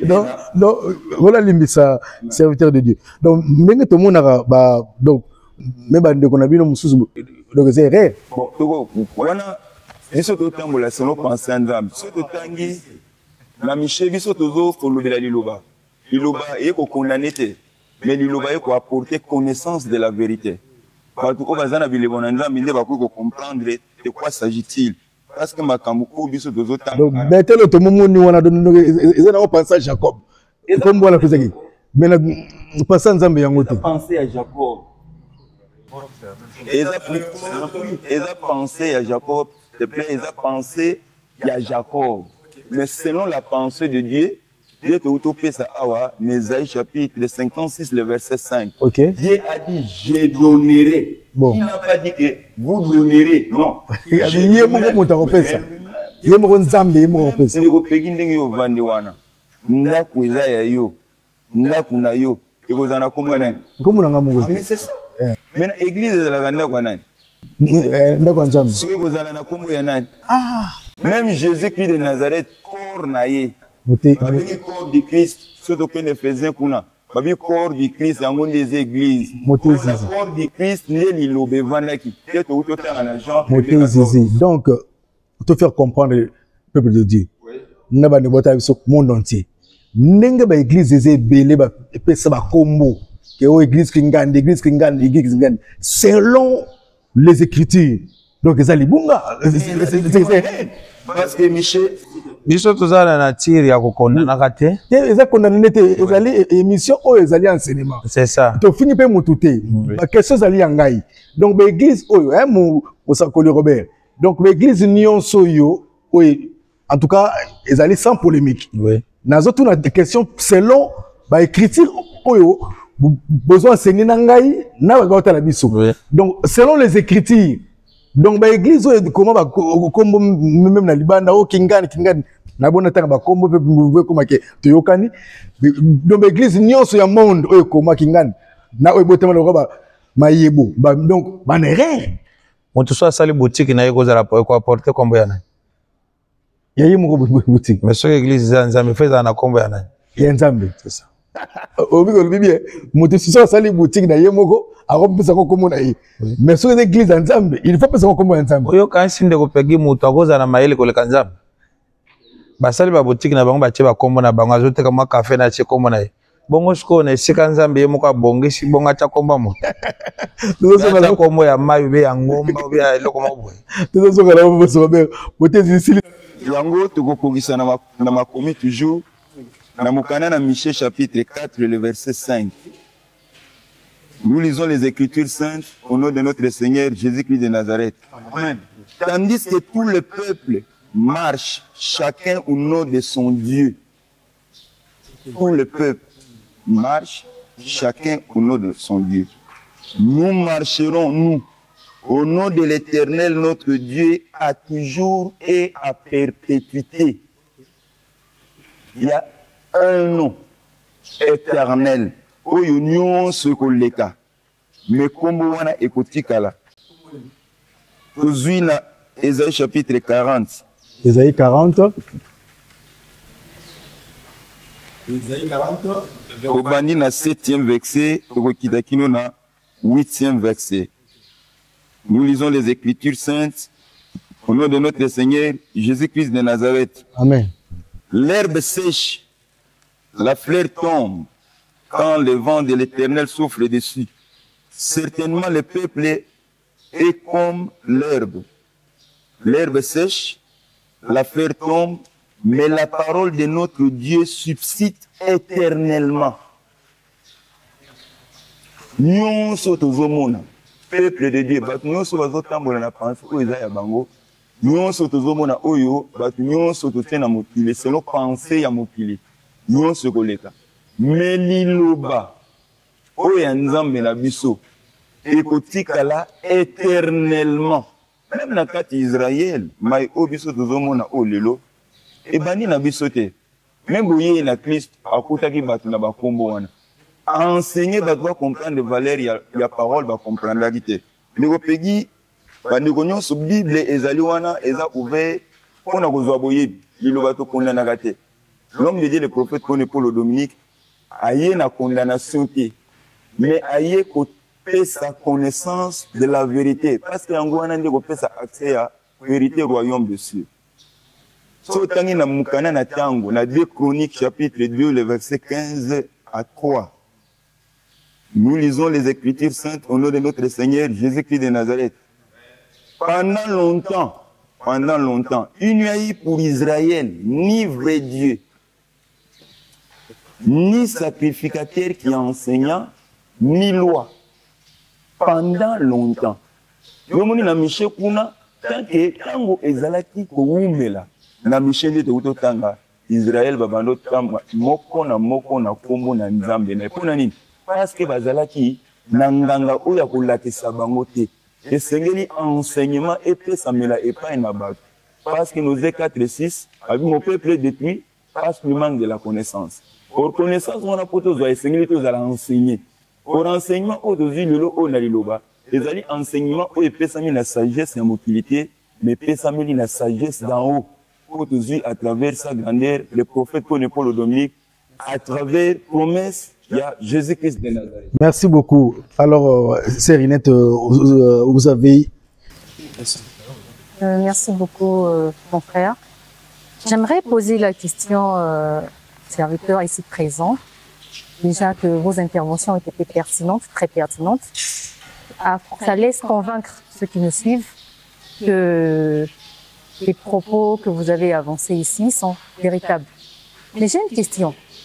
J'aimerais savoir, dans le livre de Apocalypse 19 dont on a lu, on pourrait voir plus bas qu'il y a quelque part mentionné qu'il avait un nom qui était écrit Roi des rois, Seigneur des seigneurs. Un autre pasteur ou un autre prophète pourrait se lever pour dire, bon, moi je choisis tel verset avec des arguments pour pouvoir convaincre aussi le monde. Mais dites-moi un peu, qu'est-ce qui vous convainc de ce que le prophète Condé nous a tous annoncé ici, pour que nous soyons ici assis, est vrai? Qu'est-ce qui nous dit que ce qu'il nous a ramené, il parle de la part du Seigneur? Est-ce pas comme d'autres pasteurs qui se lèvent un matin pour dire, bon, moi j'ai été révélé, bon voilà tel verset, voilà ceci, cela. Qu'est-ce qui nous convainc que le prophète Condé nous parle de la part du Seigneur par rapport à tous les arguments que vous avez évoqués ici concernant le nom de Dieu? Bon, cette question que la sœur pose, la première version qu'on a dit, il a un nom écrit que personne ne connaît, si ce n'est lui-même. Son nom est la parole de Dieu. Un peu plus bas, comme elle a dit, que l'autre nom c'est le roi des rois et le seigneur des seigneurs. En fait, quand on parle de roi, c'est une fonction. Vous voyez? C'est un attribut. Là, c'est une fonction, c'est un attribut, c'est pas un nom. Ce n'est pas un nom. Mais toi, tu peux devenir roi. On va appeler roi Oui. Begitsas. Oui. Hein? Roi frère Benjamin, il devient roi. On va l'appeler roi. Ok? Mais ça, c'est un nom qui n'est pas caché, qui est connu de tous. Vous voyez? Maintenant, la deuxième version de la question, elle paraît un peu plus complexe. Pourquoi? Parce que la question qu'elle pose, elle veut qu'on explique. Ça peut faire l'objet de toute une émission. Qui est le prophète qu'on est Paul Dominique? On va revenir dessus. Ouais. Ça, oui. Donc, elle est plus large. Parce que pour arriver à croire, pourquoi bon, elle compare le prophète avec d'autres prophètes aussi. Hein, ceux qui se disent qu'ils ont reçu, ils ont ceci. En ce moment-là, je crois que si nous nous mettons à répondre à cette question-là, on va prendre beaucoup de temps. Je vais chuter. Oui. Je vais dire que déjà, de ce côté-là, je ne sais pas si j'ai répondu à votre question. C'est déjà bien. La première version de la question. C'est déjà bon. Hein, parce que là-bas, c'était un nom caché.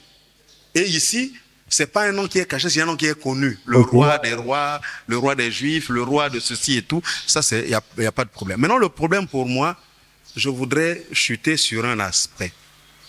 N'oublions pas que ce qui tombe de la bouche d'un prophète, c'est une prophétie fixée dans le temps. Donc ce n'est pas un hasard.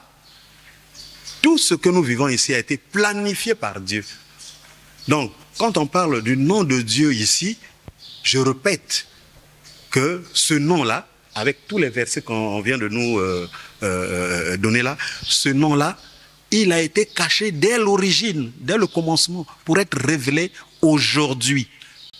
Donc, je ne veux plus aller dans d'autres versions, puisque la parole est adressée à l'autre. C'est la précision que je voulais faire après la réponse que j'ai donnée à notre sœur. Merci beaucoup. Mosakoli Robert, prophète Konde Polo Dominique, biso tuto yebi kombo na ye ya musuni. O awuti na famille boye. Mona papa Eli. Kombo ya prophète Konde to yebi yango Konde Polo Dominique. Oui. Na sengi na bino basali nzambe. Bo pesa ngai identité spirituelle. Il y a prophète Konde Polo Dominique. Kombo na ya molimo eza nani?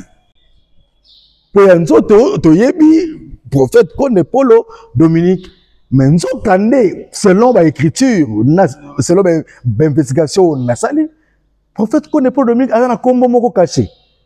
Kombo moko spirituel qui n'a rien à voir avec kombo to benga prophète Konde Polo Dominique. Que ndani répondre à la question. Donc peki makambo mosusu même Jésus tanga bandai ko solola na bato ezali na makambo mosusu azoloba en full boye bato nyonso bazoyoka ezali mpe na makambo mosusu azongi etikali à l'interne na bato bazalaki tout autour na ye. Donc lelo eza na média, je ne pense pas que bato nyonso baza censé bayeba etikali mpo na biso bato aliloba na kati. Donc bobina ok on s'accorde pour répondre en côté. Donc, ok. Responsable, toujours dans le sujet à l'approfondi. Alors, question d'Angezaboué. Pourquoi l'homme de Dieu, le prophète Konde Polo Dominique, a parlé que tout le temps de la purification, puis sanctification dans l'église de l'Obananzam? Purification et puis sanctification. Batunyon se basant na scène à moi, il faut que des choses wana.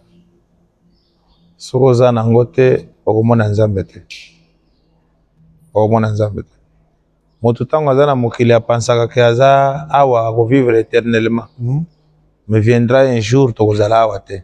Eza na mokili mosusu toko se retrouver. Pokoma na mokili wana il faut vivre na des choses wana.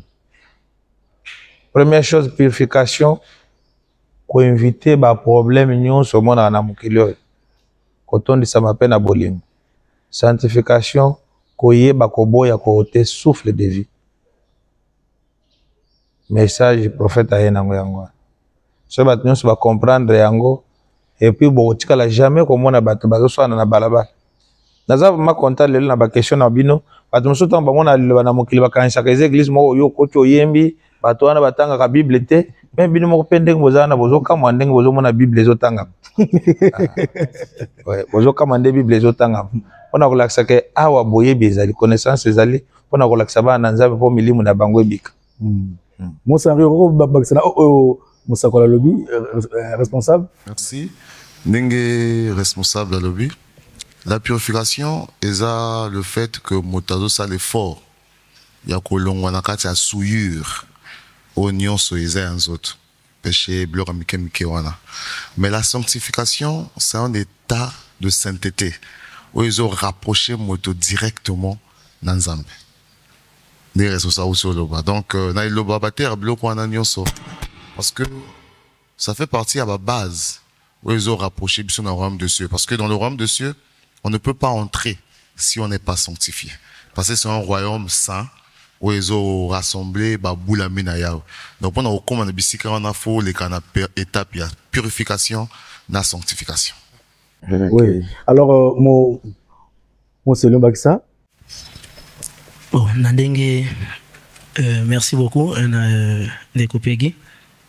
Nandenge, qui déjà est pas responsable, aux représentants et prophète numéro 1 à niveau à Congo. Et Nandenge, qui est pas Moussakoli Henri Mbanga Lobby. Et ça, purification, la sanctification plutôt. Il y a un monde déjà là qui est biso premièrement.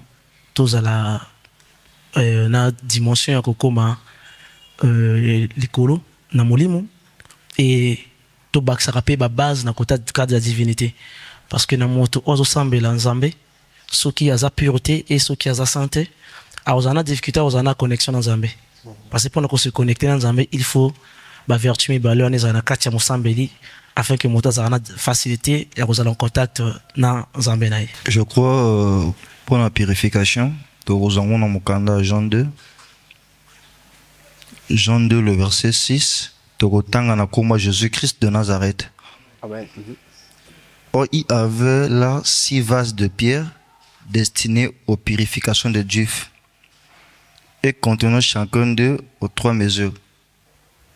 En quelque sorte, 6 vases. Nous avons besoin de peuple ensemble batamo na carte na purification. Nous avons na carte na purification, on aura toujours bien l'Esprit Saint dans un corps saint. C'est ça. Amen. Montez grâce rapidement. On est pratiquement vraiment à la fin de l'émission. J'aimerais appuyer ce que Moussa Koulion Henri avait dit. La sanctification, la purification, ça fait partie en réalité des bases de l'église Jéhovah Nzambe. Car on ne peut jamais aller vers Dieu tant qu'on n'est pas passé par cette sanctification, puisque Dieu lui-même il est saint. Et comme Dieu il est saint, nous également nous devons nous sanctifier. Aujourd'hui, beaucoup de gens qui viennent à l'église, ce qui leur importe, c'est demander leur vie. Voilà pourquoi vous pouvez voir là-bas dans une référence que les autres vont donner. On dit vous demandez, mais si vous ne recevez pas parce que vous demandez mal, dans le but de satisfaire vos passions. Tout aujourd'hui, ce qui importe aux gens quand ils viennent à l'église, c'est demander les biens de ce monde, Mabala, Mossala, les voyages et tout ça. Or, nous ignorons que toutes ces choses-là, nous allons laisser ça ici sur terre. Or, pour avoir accès à la vie éternelle, nous devons nous sanctifier. Je n'ai jamais vu les gens venir à l'église demander à Dieu, Dieu, Longola, Lokuta Nanga, Lokute Edeki, Nzambe, Longola Kotonga. Pourquoi on ne fait pas ces genres de prières? Donc, en réalité, c'est ça d'abord la base. Merci beaucoup. Montez Zizi, délégué rapidement Montez Zizi à sa photo 4 émissions pour votre temps et ses coquilles. Merci. Je vais aller droit à une référence biblique.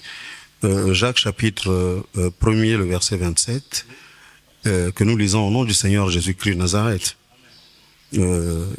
La religion pure et sans tache devant Dieu notre Père consiste à visiter les orphelins et les veuves dans leur affliction et à se préserver des souillures du monde. Et je ne ferai pas de commentaire parce que déjà le prophète Condé Paul Dominique a déjà commenté ce passage-là par des actes. C'est pourquoi vous voyez, dans cet élan-là, il a institué ce qu'on appelle l'assainissement volontaire. En fait, c'est un acte de purification aussi. En fait, pour nous, fidèles, c'est un acte d'humilité. On s'humilie devant le Seigneur et en faisant tout ce que nous faisons là, curer les caniveaux, mettre la propreté dans un endroit que nous n'avons pas sali, le retour spirituel pour nous, ça contribue à cette purification, d'abord morale et spirituelle, parce que ça fait de nous des citoyens exemplaires. Et vous voyez que l'enseignement du prophète, c'est pas seulement une théorie qu'on donne, il nous donne aussi la pratique. Mais celui qui se met dans cette pratique-là avec obéissance, il trouve des réponses, il trouve des solutions aux difficultés qui se présentent dans sa vie spirituelle. Merci beaucoup. Montez Zizi to succès na yo pour te conclure na Monsakoli Robert pour na lelo. Merci ndeko Peggy pour na mutina oyo. Mutina to faire deux références dans Lombango.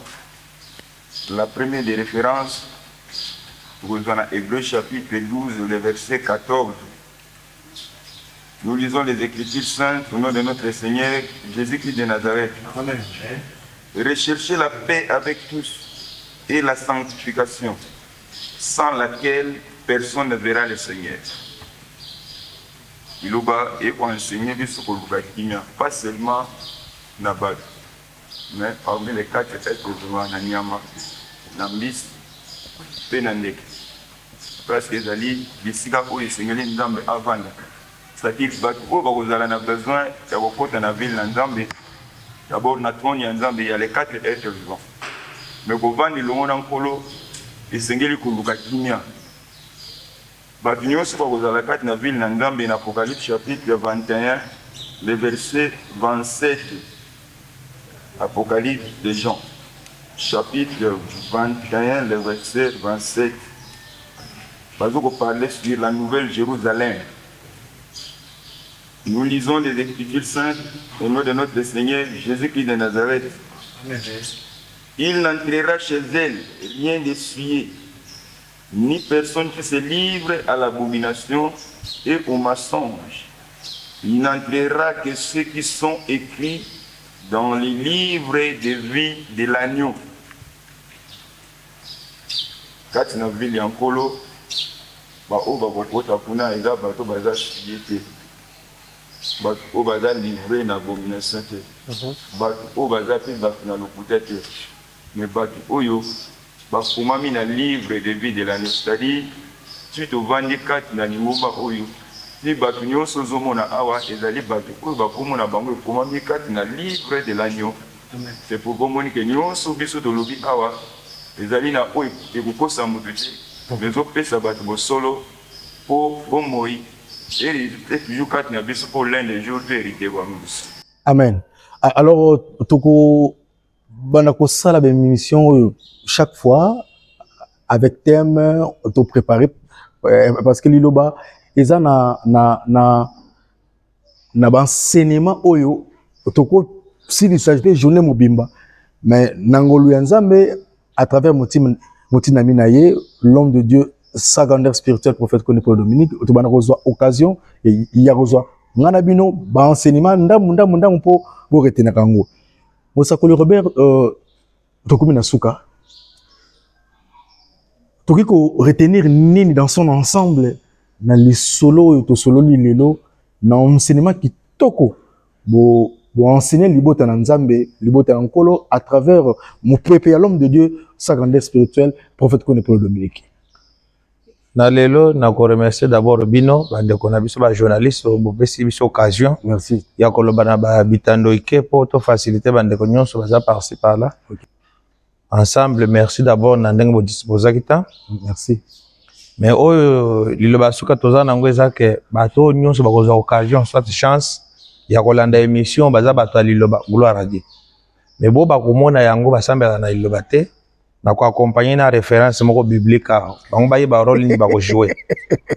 Deutéronome chapitre 12 na 5e verset ba le Bible. Oui. Mais vous le chercherez à sa demeure. Bon. Vous irez au lieu que l'Éternel votre Dieu choisira parmi toutes vos tribus et placer son nom. Bon. Batu nyonso basama na lobate.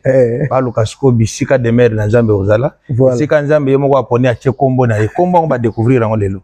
Ba pusana conclusion mo kitoko bien merci vraiment. Alors Mosakoli Robert tokomi na suka pona lelo na nenga polémique te o répondre na vrai ou faux et puis Motei Zizi to basali musu bo pesa nga référence biblique bo pesa biso référence biblique ba tanga na bandako. Est-ce que lelo toko benga prophète connaît pour Dominique légende? Oui. Vrai ou faux? Oui, toko benga légende. Légende pour nini? Pour sala nini? Ndeko pegi yo na bando bota macho comme na. Tu n'as question dinga na tu. Ngade na zo répondre yo. Ozo so réponse. Bando bota macho comme ya jona no yoka kanti nous voter na mokili. Légende ne mutaye na ngolom de Dieu le prophète connaît pour Dominique. Le vrai légende o solo beta ma bata mokili légende le prophète connaît ça la légende. Légende ya solo 7e trompette ya mutabeta. Prière du peuple de Dieu banda mokili banda no yoka ngote. Est-ce yoka sika mo batu ba sambela ba vite comme na moment prière du peuple de Dieu. Légende ya masolo bonzamende yewan. Oh oui. Sur Motei Zizi. Peut-être biso ba référence aux autres confirmer que l'homme de Dieu le prophète connaît pour Dominique aza vraiment légende mais ba tanga la Bible yo tanga te yo pesa ka référence. Par que vandibino toko bagisa mai oyo zo kakati na liloba eza lokola rencontre ya Philippe na Nathanaël. Philippe a comprendre makambo amoni mai oyo esakolamaki mais ntango oyo azokoannonce pa Nathanael alobi ke mobikisi oyo basakolaki asili koya lolenge moko mpe na promese ya Jésus-Christ de Nazareth ke consolateur akoya bato bazokamba mpe bazokozela est-ce que aye ou bien aye te oyo l'unique dans le monde oyo confirmer l'unique dans le monde parce que tout système si ça reste l'unique dans le monde oyo aye koyemisa bato babengi balumbi nzembo Moïse ayemba Moïse po abimisaki bana Israël na bolumbi eza na Bible yango mpe so totali age nango bande ekomamaki lelo ti nde toyekozwa makambo place oyo biso tokotanga awa même bato nyonso basima Bible batanga ngo mais batikalaki kolakisa bato te parce que nyonso akomona ezalaki te tozanga la sainte mokili bazotanga Bible biso tozotanga la sainte Bible parce que awa tozali kodekode parce que Bible eza na kode pour dignité ya prophète bazokoluka moto aza digne d'ouvrir alors eloko oyo ezokosimplifie epai na biso bandeko baza na bandako so botangi na mokanda na Apocalypse de Jean chapitre 15 le verset 3.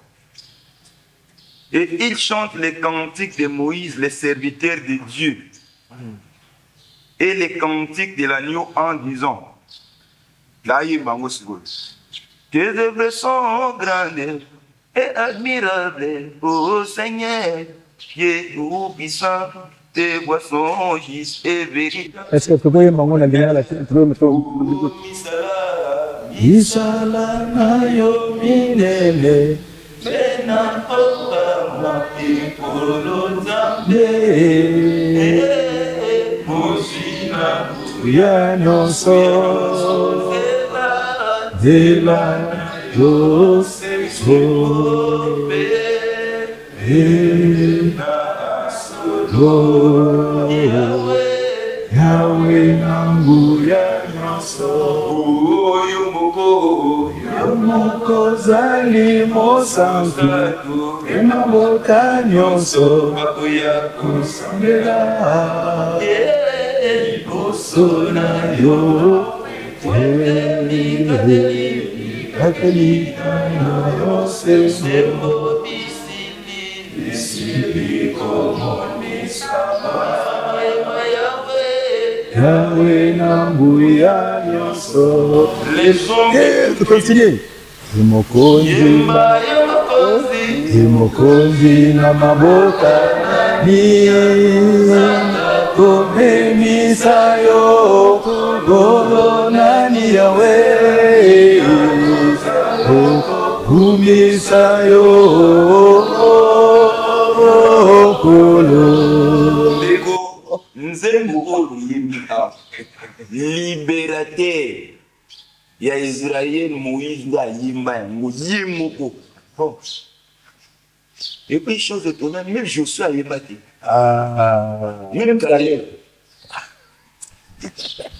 Jésus-Christ de Nazareth a yemba yango, même Matthieu a yemba yango te. A yemba yango yemoko.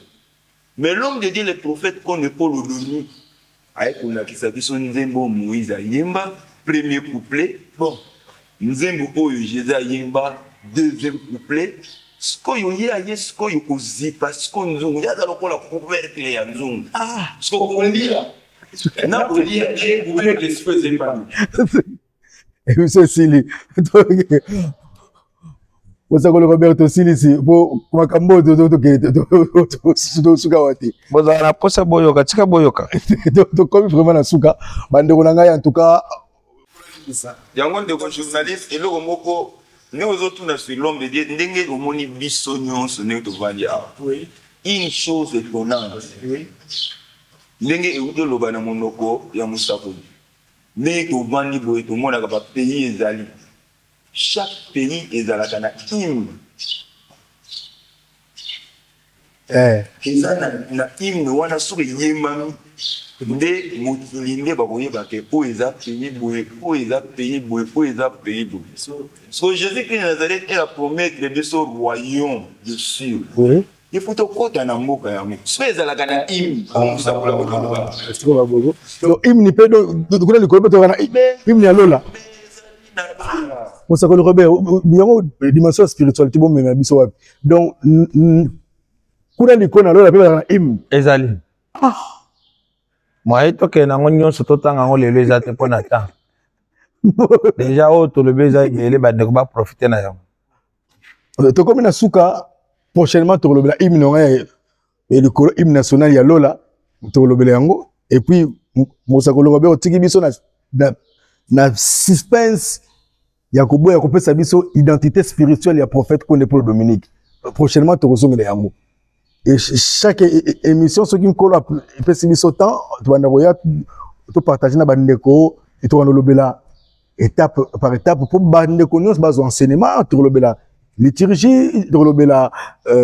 doctrine la sainte doctrine de l'église mais prochainement mosakoli Robert va se préparer na identité spirituelle, il y a l'homme de Dieu, le prophète Konde Paul Dominique Post, parce qu'au tigre sur la suspense. Et puis, tout le hymne national en il y a Lola. Donc, nous avons un hymne national B dans Lola. Mais on a l'accepté sur le prophète Konde Paul Dominique. Donc, prochainement, on a vu notre Tambalasima, Eza Koya, ceux qui nous ont à travers mon peuple, l'homme de Dieu, le prophète Konde Paul Dominique, ne tokuta nabino Mbalasima Eza Koya, merci l'équipe technique Mobimba, bande konangai. Merci beaucoup. Merci na basali nyonso botala na monde entier. Basali oza na monde entier. Soki l'homme de Dieu a pesi autorisation na basali. Bosala ka émission et enseignement. L'homme de Dieu a un temps les sous-soutis avant de s'exprimer chaque jour. Nous avons l'église de Panzani Moukilimo, on a 27 pays du monde. 27 pays du monde. Sans compter dans ma province. Combien? Charge yo basali bo memisa nkolo bo memisa mobandisi lingomba mukumba oyo ya ko enseignement oyo uta likolo ekita oyo transmettant pa na bino pour ezala malamu donc tout na bino balasima po eza koya même mosakoli Robert bo se préparer pour na identité spirituelle ya prophète Konde Paul Dominique toyeba et puis hymne national ya Lola to enseigner pe mokili ba yeba. Amen libota. Amen.